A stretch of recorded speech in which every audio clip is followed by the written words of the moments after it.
bienvenue à cette séance d'information au sujet des deux derniers appels de propositions lancés dans le cadre du programme de recherche sur les impacts économiques des changements climatiques qu'on a nommé concours 2 et 3.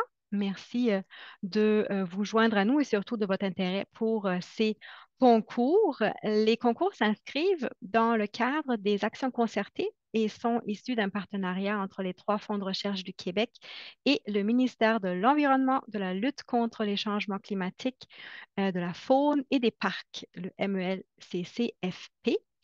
Mon nom est Marion Kuhn et je suis responsable de programme à la Direction des actions concertées du Fonds de recherche du Québec, Société et Culture, auquel a été confiée la gestion du programme de recherche. Et je suis bien entourée aujourd'hui. Je suis accompagnée de ma collègue Valérie Beausoleil, également responsable de programme à la Direction des actions concertées du FRQSC.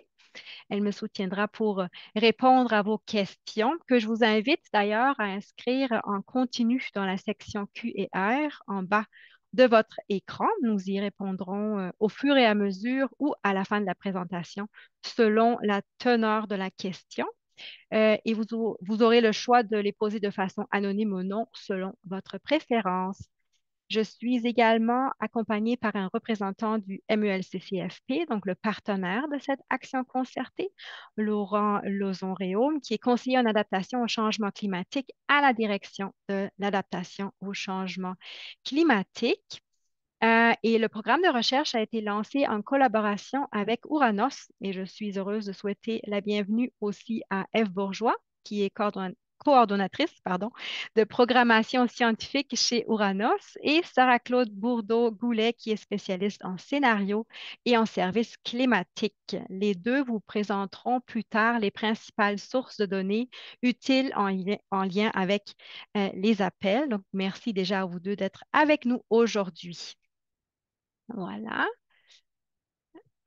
Avant de plonger dans le vif du sujet, nous vous invitons à vous inscrire dès maintenant à nos outils de maillage, si ce n'est déjà fait, pour vous faciliter la prise de contact, le jumelage d'expertise et d'expérience. On a élaboré un outil de maillage par concours et on vous invite vraiment à vous inscrire à celui du concours qui vous intéresse à partir du lien placé dans le fil de la discussion.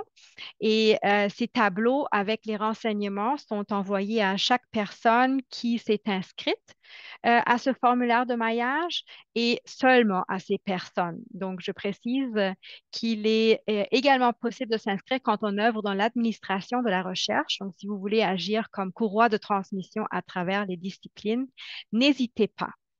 L'outil sera mis à jour régulièrement si vous voulez le recevoir, par exemple pour compléter votre équipe, si vous songez poser votre candidature en tant que chercheur principal, chercheuse principale, inscrivez-vous. Voilà mon appel. Pour ce qui est du plan de la présentation, je viens de terminer le mot de bienvenue et j'enchaînerai dans quelques instants avec une brève présentation de la programmation des actions concertées dans laquelle s'inscrivent donc les deux concours. Les règles en vigueur, je le dis tout de suite, sont les mêmes que pour nos concours dits réguliers, mais il y a certaines particularités. Ensuite, le représentant du MELCCFP rappellera le contexte du programme, ses objectifs et les retombées auxquelles on s'attend avant qu'on passe aux besoins de recherche plus spécifiques des deux appels. Et le dernier point portera sur le processus d'évaluation et les conditions du concours. Je précise qu'il s'agit d'une séance d'information qui ne pourra pas partir tous les aspects et que l'information qui a valeur légale se trouve dans les appels de proposition. Voilà. Les actions concertées offrent une programmation qui se distingue de nos autres programmes par l'approche partenariale. Comme le nom le dit, il s'agit de programmes qui veulent concerter tous les joueurs autour d'un enjeu sociétal, communauté de la recherche, représentants d'organismes publics, milieux utilisateurs potentiels. Donc, les besoins de connaissances proviennent des milieux utilisateurs potentiels. Le plus souvent, ce sont des ministères qui deviennent donc notre partenaire financier et concrètement, cela veut dire que c'est eux qui défraient 100% des coûts pour la recherche.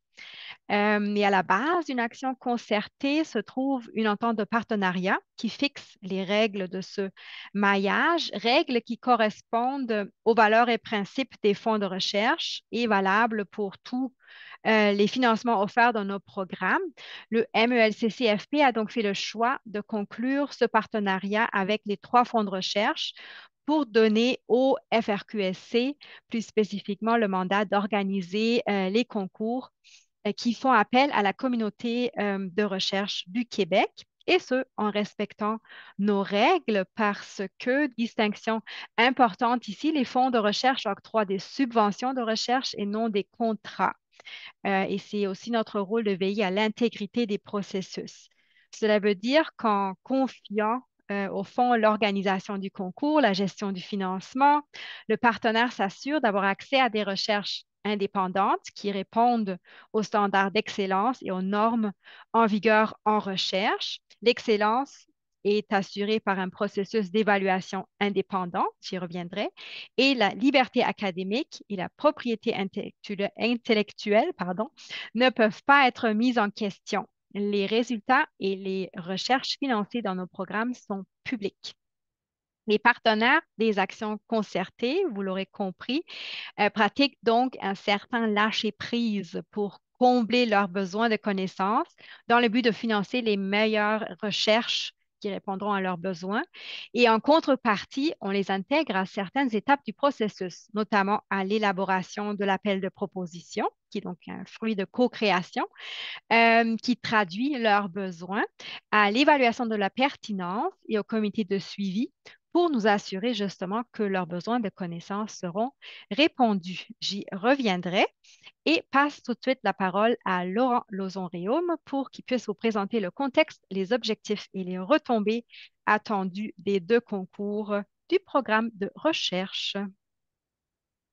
Parfait, bonjour tout le monde. Tu peux passer, Marion. Parfait. Donc, à la suite de l'adoption du plan pour une économie verte 2030 et de son plan de mise en œuvre, ainsi que dans la foulée de la tenue d'un forum d'orientation de la recherche, le ministère de la lutte au changement climatique de la Faune et des Parcs, en partenariat avec la FRQ, on a lancé le programme de recherche sur les impacts des changements climatiques. Donc, le programme en tant que tel est divisé en trois appels de propositions. Le premier appel de proposition a pris fin en novembre 2023 lorsque les résultats ont été annoncés, donc qui portait sur un financement de 7 projets de recherche sur les transports, l'énergie, l'agriculture et l'assurance. Il y a également deux autres appels de proposition qui ont été lancés récemment, donc les deux appels pour lesquels on est tous ici aujourd'hui. Donc, le deuxième appel de proposition thématique va financer également des projets de recherche et bénéficie d'une enveloppe de 2,7 millions de dollars plus les frais et porte spécifiquement sur la pêche, l'aquaculture, l'interruption des services énergétiques, la santé des services sociaux, ainsi que les chaînes d'approvisionnement. Finalement, il y a eu le lancement d'un troisième appel très récemment, qui est un appel de proposition ciblé pour le financement de synthèse de connaissances qui bénéficie d'une enveloppe, quant à lui, de 150 000 dollars plus les frais. Tu peux passer à la prochaine diapositive, Maria. Donc, Hop, désolé, je ouais, suis allée trop loin. il Je n'y a reviens. pas de problème.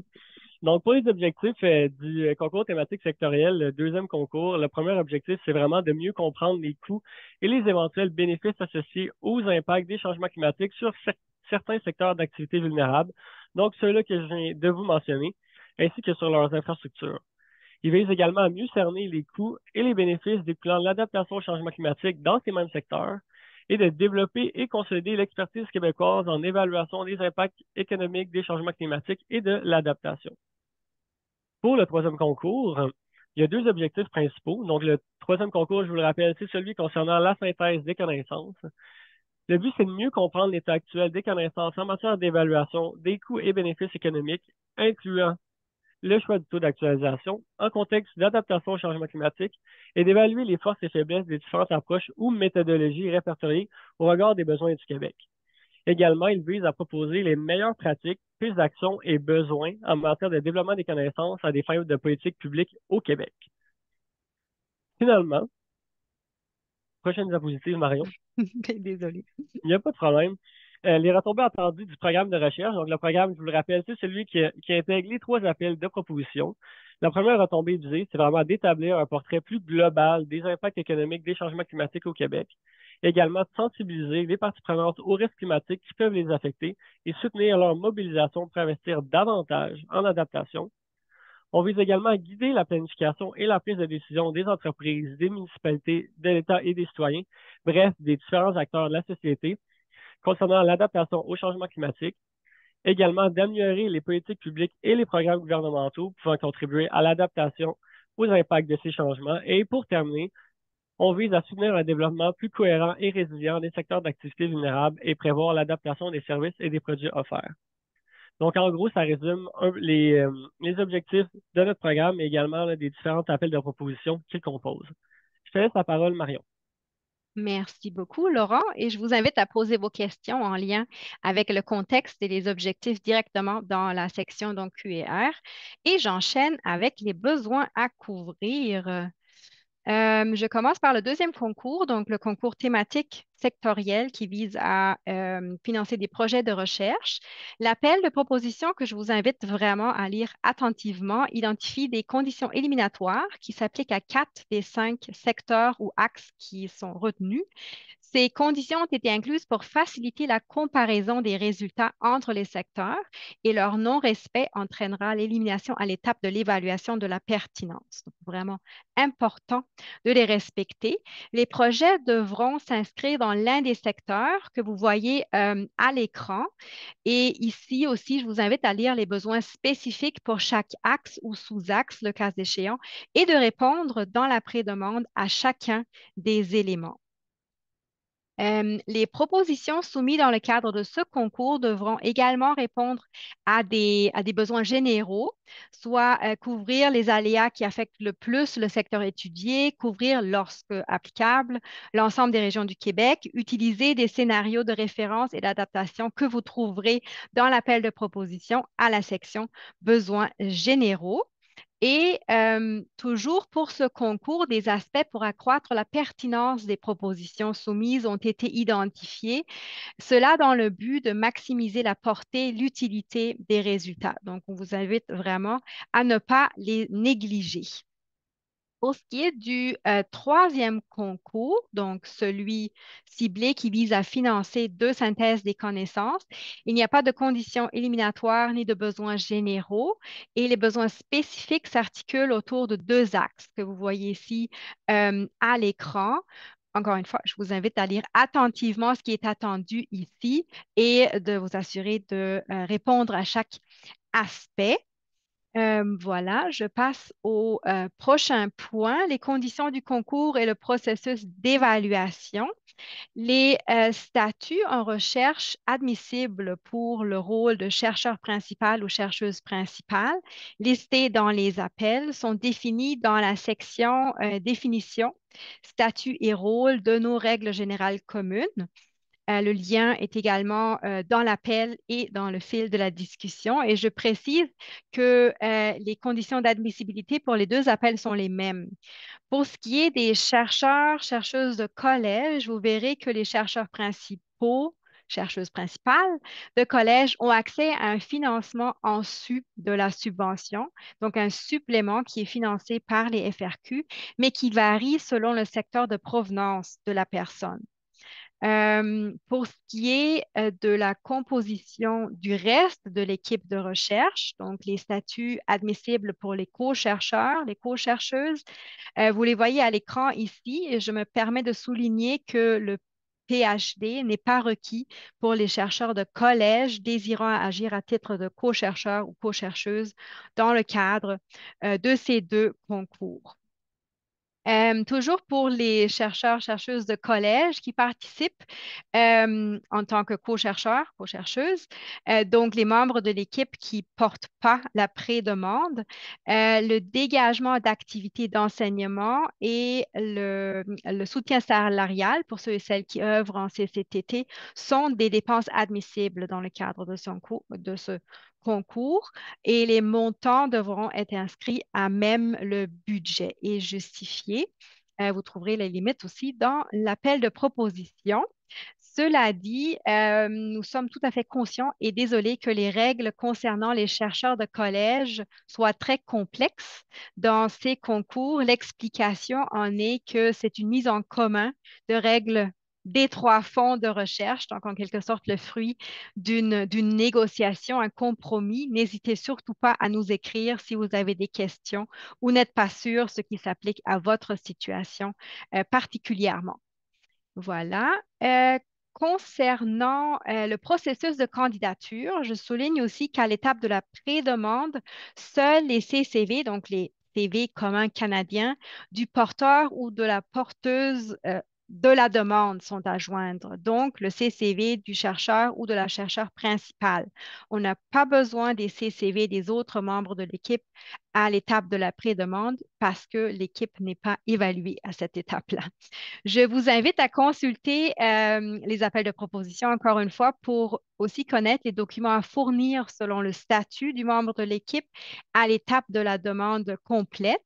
Il est possible d'ajouter, d'enlever des co-chercheurs, co-chercheuses entre les deux étapes.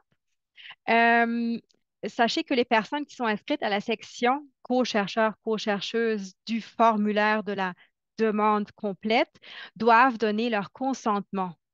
On recommande donc de prévoir un peu de temps à l'étape de la demande complète pour être sûr de recevoir les consentements requis à temps.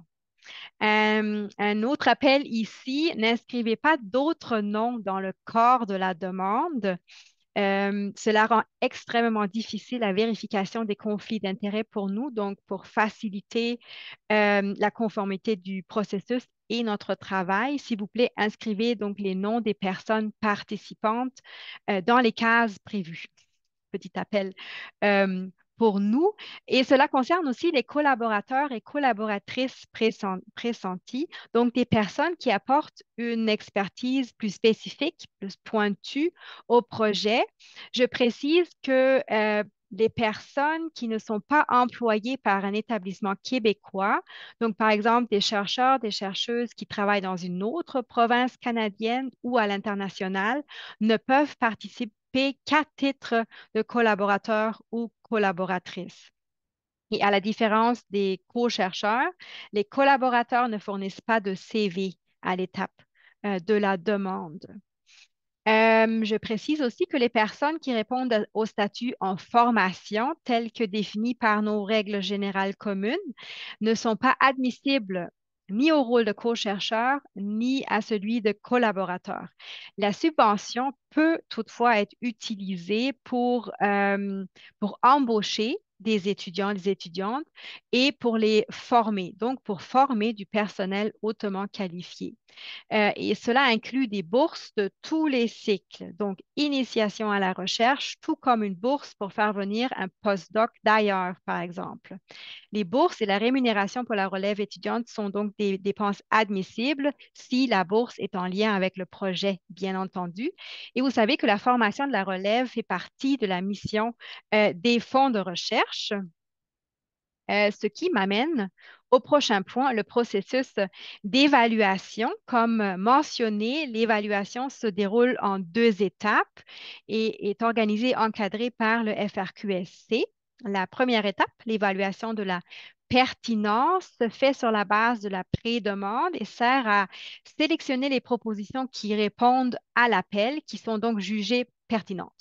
Concrètement, le fonds reçoit du partenaire euh, une liste qui propose des personnes qui représentent le partenaire ou collaborent avec le partenaire de l'action concertée. Et au fond, on fait ensuite un tri qui sert à exclure toute situation de conflit d'intérêt avec les personnes candidates. Et les personnes restantes sur la liste participeront au processus d'évaluation et devront évaluer les prédemandes selon trois critères: l'adéquation de la programmation aux objectifs et aux besoins énoncés dans l'appel, les retombées anticipées et la mobilisation des connaissances. Concernant ce dernier critère,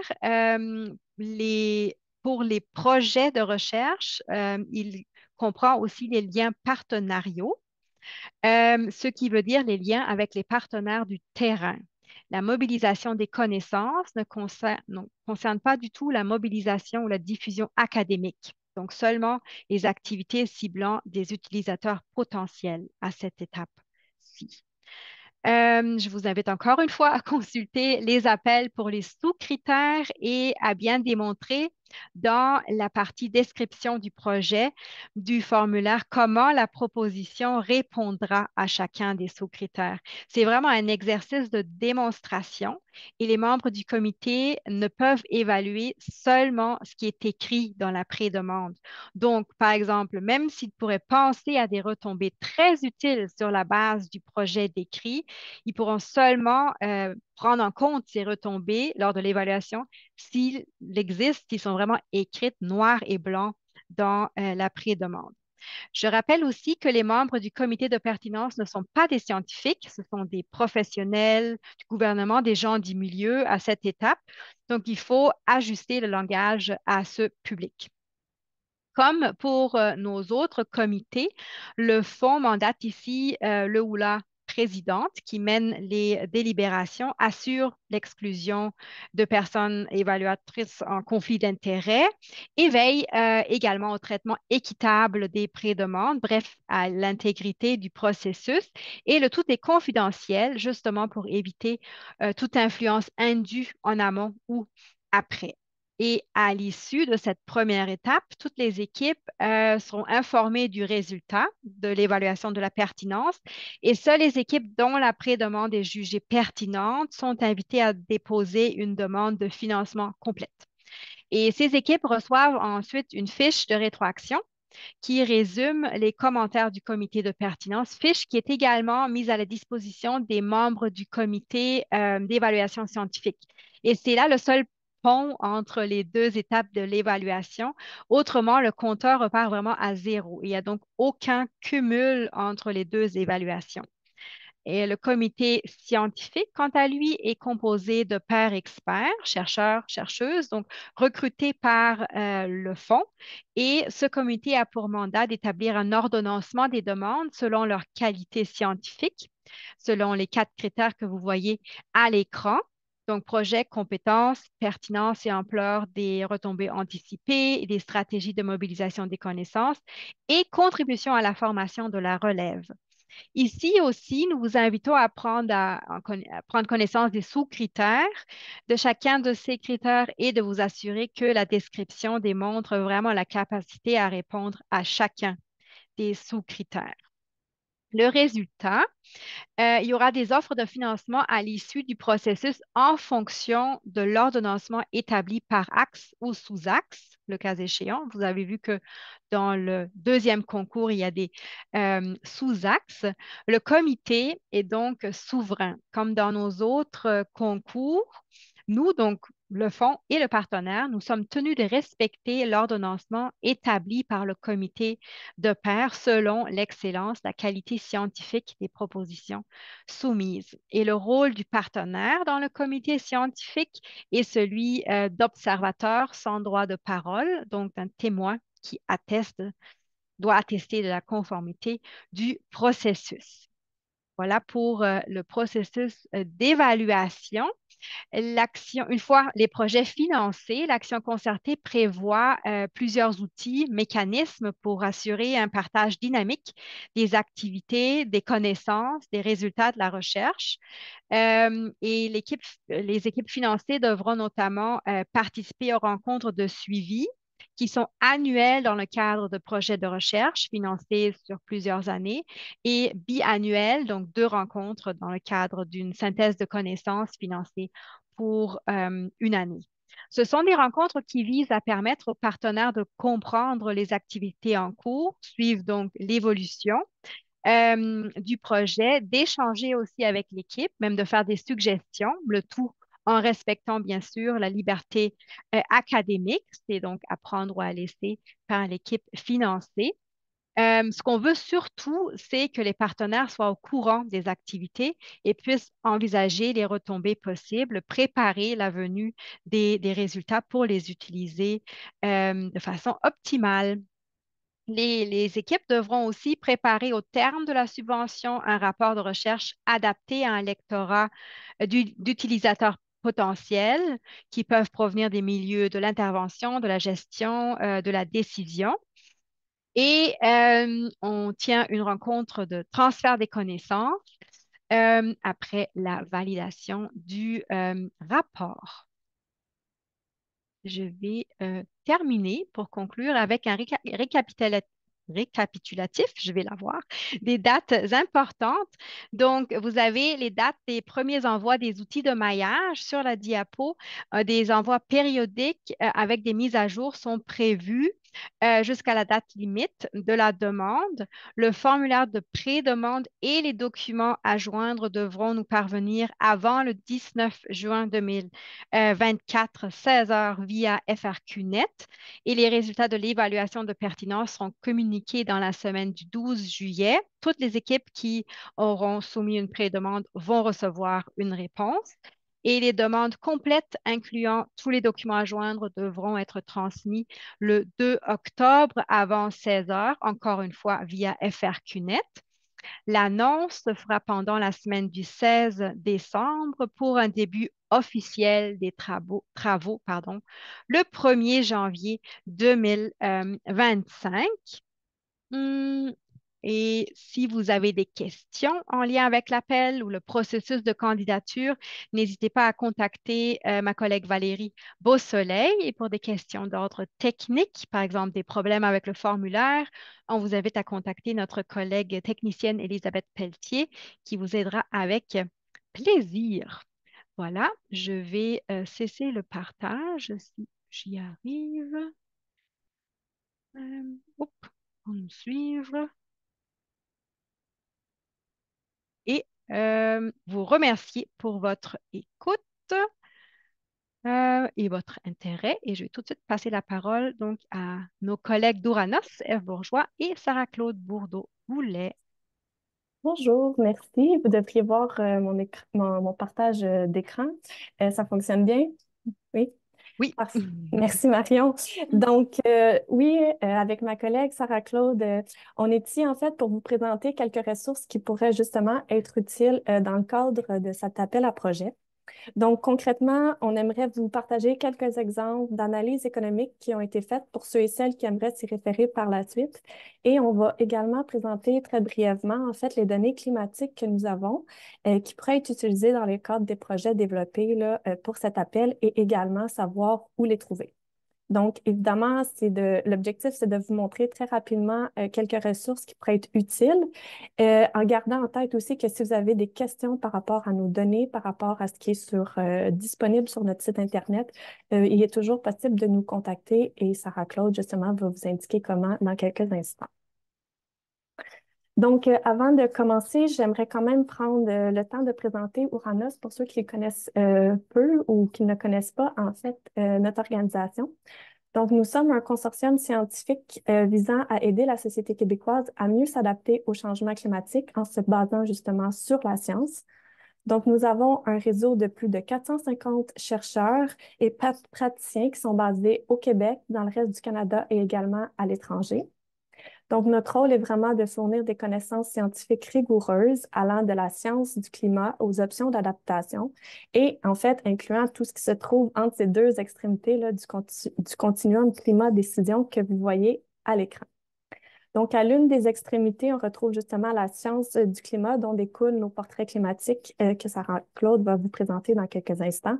Et à l'autre extrémité, on retrouve justement des options d'adaptation qui peuvent prendre plusieurs formes et dont je vais vous parler brièvement, qui peuvent être pertinentes dans des études économiques. Donc, comme il existe plusieurs analyses économiques qui ont déjà été faites, nous avons jugé qu'il était quand même pertinent ou utile de vous en présenter quelques-unes afin que vous puissiez vous référer et de voir peut-être aussi la manière dont nos données climatiques peuvent être utilisées dans des études concrètes.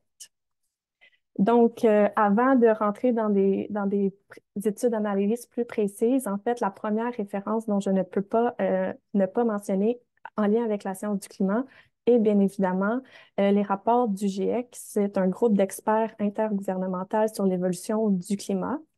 J'attire votre attention particulièrement sur le rapport publié qui a été publié en février 2022 qui se concentre sur le volet adaptation des changements climatiques et qui pourrait être d'intérêt pour vous. D'autres études d'intérêt apparaissent également à l'écran, notamment le rapport intitulé « Le Canada dans un climat changeant, ainsi que le chapitre qui porte sur le Québec plus particulièrement. J'attire également votre attention sur le rapport Limiter les dégâts, pardon, qui est une conclusion en fait d'une série de 5 rapports produits par l'Institut climatique du Canada et qui s'intéresse justement aux coûts, aux effets et aux conséquences des changements climatiques, ainsi que sur les solutions d'adaptation pour atténuer les risques découlant des changements climatiques.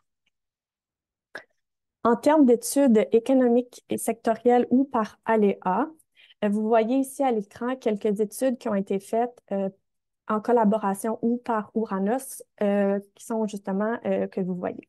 Donc, sans les nommer toutes, et on a par exemple une analyse économique régionale des impacts potentiels des niveaux d'eau du fleuve en raison des changements climatiques et des options d'adaptation.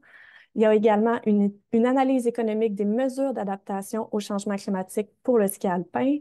L'analyse, une troisième analyse des coûts des mesures d'adaptation en lien avec les inondations et les aléas fluviaux en contexte de changement climatique. Donc, ce ne sont que des exemples justement d'études économiques qui ont été faites. Tous les rapports que vous voyez à l'écran sont accessibles gratuitement sur notre site Web et vous allez trouver aussi plusieurs d'autres ressources du même genre là, si vous voulez vous y référer. Avant de passer la parole à ma collègue, j'aimerais quand même présenter différentes options d'adaptation que vous voyez à l'écran et qui peuvent faire l'objet d'analyses économiques là, comme, comme les études dont j'ai présentées il y a quelques instants.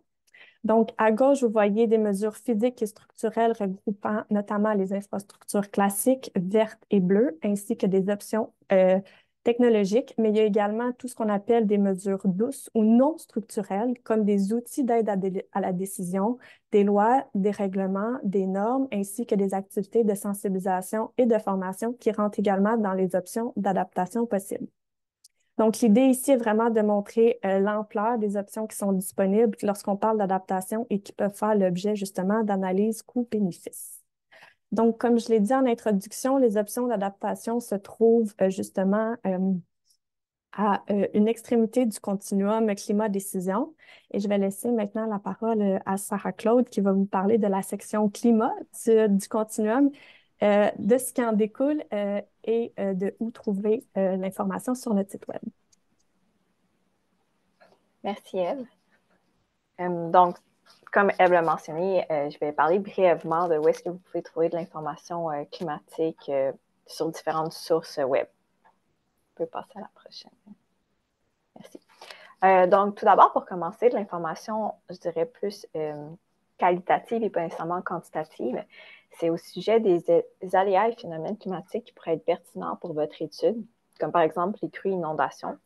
Si vous rendez sur le site web d'Ouranos, dans l'onglet « Phénomènes climatiques », vous allez trouver beaucoup d'informations par rapport aux changements observés, par rapport à différents phénomènes climatiques, les changements projetés, puis aussi des exemples d'adaptation de ces différents phénomènes-là. Donc, c'est quand même une très bonne ressource d'information pour débuter vos recherches. On peut passer à la prochaine. Donc, par rapport plus aux aléas de température, précipitation et même maintenant le verglas, il y a le site web de Portrait climatique d'Ouranos. Donc, l'adresse est dans le coin à gauche, portrait.ouranos.ca, qui vous offre des scénarios climatiques à une résolution de 10 km sur l'ensemble du Québec pour la période de 1950-2100. Donc, ces scénarios climatiques-là sont produits à partir de modèles climatiques globaux. Ils vont projeter justement le climat futur. Il y a plus d'une douzaine d'indices climatiques disponibles, donc ça donne quand même beaucoup de choix pour justement faire des analyses dans le futur. Il y a des cartes, figures de changement et des tableaux synthèse pour les 31 régions administratives. Puis, au courant de l'année, il va y avoir les MRC qui vont être ajoutés comme découpage. Puis, vous allez aussi pouvoir trouver en ligne un guide de recommandations sur l'utilisation de ces données. En plus d'avoir beaucoup d'informations sur tout ce qui est modélisation climatique sur le site web d'Ouranos. Si on peut passer.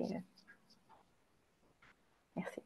Donc ici, vous avez un peu un exemple d'une série temporelle que vous pourriez observer sur le site de Portrait climatique. Donc, comme on le voit dans le coin à gauche, c'est pour la région de Chaudière-Appalaches. Et l'indicateur qu'on observe, c'est le nombre de jours supérieur à 30 degrés Celsius sur toute l'année. Donc, la partie grise, dans le fond, c'est les simulations historiques, donc des modèles climatiques. Donc, vous avez la médiane avec l'ensemble des simulations, le 10e et 90e percentile. Puis, la petite ligne bleue que vous voyez par-dessus, c'est les observations. Dans ce cas-ci, c'est une réanalyse, RDRS. Puis, vous pouvez voir justement ce qui est intéressant pour vous, c'est les fameuses projections. Donc, qui sont basées sur les scénarios, donc le SSP 245 et le SSP 585. Donc, le SSP 245 est un scénario qu'on appelle d'émissions de gaz à effet de serre modéré, puis le SSP 585 est un scénario d'émissions de gaz à effet de serre très élevé. Donc, c'est des scénarios d'émissions qui ont été mis en place par le GIEC. Par contre, c'est important de faire remarquer que dans son dernier rapport, le groupe 3 de travail du GIEC mentionne que le SSP 585 est de plus en plus invraisemblable avec la mise en place de mesures de réduction des émissions et qui est utile comme un scénario à haut risque. Parce que, justement, quand ils ont mis en place ces scénarios, c'était un peu en fonction de comment le futur pourrait être modifié en fonction des choix qui sont pris à l'échelle globale, par exemple, pour contrer les changements climatiques. Donc, le SSP 585, comme vous pouvez le voir, a vraiment des projections très élevées. Là. Si on regarde la braquette du haut, c'est presque 60 jours à 2100 qui sont en haut de 30 degrés Celsius. Donc, c'est pratiquement 2 mois à 30 degrés Celsius dans la région Chaudière-Appalaches, ce qui est énorme. Donc, c'est pour ça que Kouranos recommande d'adapter une perspective d'analyse de sensibilité basée sur des scénarios de GES médian, comme par exemple le SSP 245, puis de considérer le 585 lorsqu'on s'intéresse à des aléas très improbables et des conséquences catastrophique. Donc, c'est pour ça que c'est intéressant justement d'utiliser le 245 et le 585 pour voir un peu le middle of the road, si on veut, avec le 245 et vraiment le pire des scénarios avec le 585. Puis aussi, ce qui est intéressant avec le site de portrait, c'est que vous pouvez télécharger les données dans plusieurs formats. Par exemple, en format CSV ou GeoTIFF si vous utilisez plutôt du GIS. On peut passer à la prochaine. Donc ici, Pavix, c'est surtout intéressant si vous avez des personnes dans vos équipes qui font de la programmation, notamment de la programmation Python, puisque c'est un outil qui vous permet en ligne d'accéder aux données d'Ouranos, comme par exemple les données qui se trouvent sur Portrait climatique. Puis vous pouvez faire des analyses en ligne via Pavix, via des Jupyter Notebook. Donc, si jamais vous voulez accéder directement aux données sans avoir à passer par le site web ou vous voulez faire de plus importants téléchargements. Donc, ça pourrait être intéressant d'utiliser Pavix si vous avez les connaissances pour le faire. Merci. Un autre site web qui peut vous fournir aussi beaucoup d'informations, c'est le site web de donnéesclimatiques.ca. Donc, qui est un peu un site web similaire à Portrait climatique, mais qui est fait pour le Canada au complet. Donc, ce qui est très intéressant avec données climatiques aussi, c'est d'avoir les projections climatiques futures. Toutefois, c'est d'autres modèles qui sont utilisés, d'autres modèles climatiques. Donc, ce n'est pas nécessairement exactement les mêmes valeurs obtenues, mais le changement climatique projeté, le delta reste semblable. Puis, ce qui est intéressant, c'est que si jamais vous voyez que la variable climatique que vous désirez avoir n'est pas disponible, ou l'indicateur, c'est-à-dire n'est pas disponible sur le site web de Portrait, vous allez peut-être trouver cet indicateur disponible sur le site de Données climatiques Canada. Donc, ça peut être très complémentaire d'utiliser les deux sites web pour les informations. Puis, finalement, une ressource aussi qui est très intéressante, c'est l'Atlas hydroclimatique du Québec méridional. Donc, qui vous propose des indices hydrologiques reliés, par exemple, aux crues, aux étiages et au débit moyen pour une partie importante des cours d'eau du Québec dans le sud. Par contre, ici, il faut remarquer qu'on utilise des RCP plutôt que des scénarios SSP. Donc, les RCP, c'est un peu les prédécesseurs. En fait, c'est les prédécesseurs des SSP qui étaient utilisés par le GIEC dans une version précédente, donc SNIP 5. Par contre, ça ne vous empêche vraiment pas d'utiliser ces indicateurs-là, d'utiliser le RCP 4.5 et le RCP 8.5 si jamais vous avez besoin de projection de débit dans vos études. Donc, si jamais vous avez des questions par rapport à nos données ou vous voyez que, par exemple, les données de portrait, de données climatiques ne répondent pas vraiment à vos besoins, n'hésitez pas à nous écrire au site web, désolé, à l'adresse courriel scenario@uranos.ca. On est une équipe qui prend le temps de regarder vos demandes et d'y répondre de façon hebdomadaire. Donc, c'était tout pour moi. Merci. Merci beaucoup à vous deux. Nous pouvons maintenant passer à la période de questions. Oui, et donc ben, merci tout, Marion et à nos partenaires pour cette présentation. C'était très éclairant. Donc, nous avons quelques questions dans le chat. Donc, il y en a une, entre autres, qui porte sur le budget. Donc, en fait, la personne aimerait savoir quel taux pour les bourses est à considérer. Surtout que le CRSNG vient de publier des nouveaux chiffres, exemple PhD 40 cas par an versus le 24 cas actuel. Et donc, nous, en fait, on n'a pas de restriction à cet effet. Il n'y a pas de montant maximal qu'on impose, mais le montant devra être justifié dans le budget qui, lui, sera par la suite évalué par le comité scientifique. Donc, si vous mettez des bourses, et il faut bien justifier le montant de pourquoi vous avez choisi ce montant. Et évidemment, si les bourses semblent gonfler, le comité scientifique pourrait le mentionner et même vous pénaliser à cet effet. Donc, on vous a pas, on n'a pas, on n'impose pas de montant, mais on vous demande d'être vigilant à cet effet. Et puis, on a une autre question. C'est une question qui serait plus pour Laurent, je crois. Donc, en fait, la personne aimerait savoir si la recherche sur l'amélioration du carbone séquestration par l'utilisation de ressources minérales naturelles avec la production améliorée des métaux critiques est adaptée à cet appel. Oui, donc je vous dirais que ça sort peut-être un peu là, des sujets principaux de l'appel.